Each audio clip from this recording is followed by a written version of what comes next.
अस्सलाम वालेकुम दोस्तों, ये कहानी है अमेरिका के शहर पोर्टलैंड ओरेगन, जहां पर एक जहाज जिसका नाम था नॉर्थ वेस्ट ओरिएंटल एयरलाइन, जिसका फ्लाइट 305 अपने उड़ान के लिए तैयारी कर रहा था।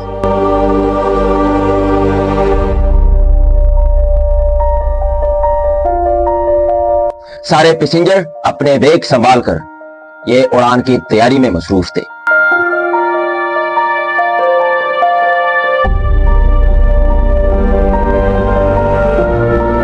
डॉक्यूमेंटेशन हो चुकी थी, पासपोर्ट इसका चेक हो चुके थे, और इसी दौरान इसके अंदर एक ऐसा पैसेंजर जो किसी को शक भी नहीं आ रहा था कि ये भी इतना खतरनाक हो सकता है।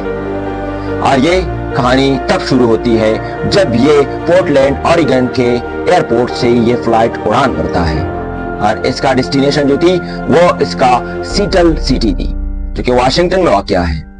और उड़ान भरने के बाद एक शख्स वहां पर डीपी कूपर के नाम से बैठा हुआ था, जो कि स्टार्ट में वो बिल्कुल एक सादा बंदा लग रहा था, लेकिन 4-5 मिनट उड़ान के बाद वो एक चीट देता है, और उस चीट पर लिखा होता है आई हैव अ बम। जब ये देता है तो उसकी मुस्कुराहट चली जाती है। इस तरह वो पैसेंजर को कहते हैं कि $2 लाख ये शख्स मांगता है, अगर हमने उसको नहीं दिया तो ये ब्लास्ट करेगा अपने बम को।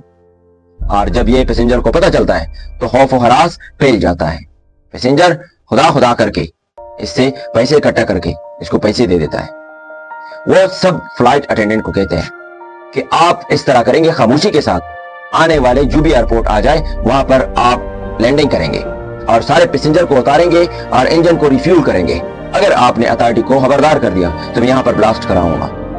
क्रू मेंबर जो जहाज को चलाने वाले अमला होती है, उसने इसकी बात मान ली। सारे पैसेंजर को इसने उतारा और दोबारा से उड़ान भरा।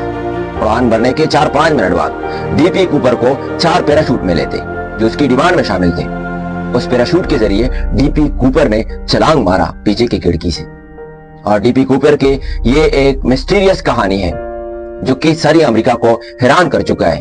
अमेरिका की एविएशन अभी तक इस सराह को नहीं पहुंचा है कि आया डीपी कूपर जिंदा रह चुका था या इसके बाद मर चुका था। FBI के मुताबिक 2016 में इसकी रिपोर्ट जब वो जमा कर रहे थे, उसने कहा कि मेक्सिको के एक आइलैंड में एक बच्ची खेल रही थी, तो वहां पर इसको एक बटवा मिला था, एक वॉलेट मिली थी, जहां से करेंसी बरामद हुई थी। और वो करेंसी थी जो इसका सीरियल नंबर डीपी कूपर की सीरियल नंबर के साथ मिलती थी, यानी उस टाइम की करेंसी के साथ उसकी सीरियल नंबर मिलती थी। वहां से हम गेस कर सकते हैं कि डीपी कूपर का यहां पर उसने छलांग मारा था। और अभी इसके बरक्स अगर हम देखें कि डीपी कूपर का ये कहानी भी इनकम्प्लीट लगती है, क्योंकि शायद डीपी कूपर ये सरवाइव कर चुका हो ये छलांग। लेकिन जो एक्सपर्ट है इस डिपार्टमेंट के, एविएशन एक्सपर्ट है, वो कहते हैं कि डीपी कूपर का सर्वाइवल मुश्किल था। मुश्किल क्यों था? क्योंकि डीपी कूपर ने इससे पहले कोई स्काई डाइविंग किया ही नहीं है। तो इस वजह से वो कहते हैं कि ये एक ऐसी स्टोरी है अमेरिका एविएशन की जिसने सब सिस्टम को हिला के रख दिया है, और लोग अभी तक इस तशवीश में हैं कि डीपी कूपर को असल में हुआ क्या था।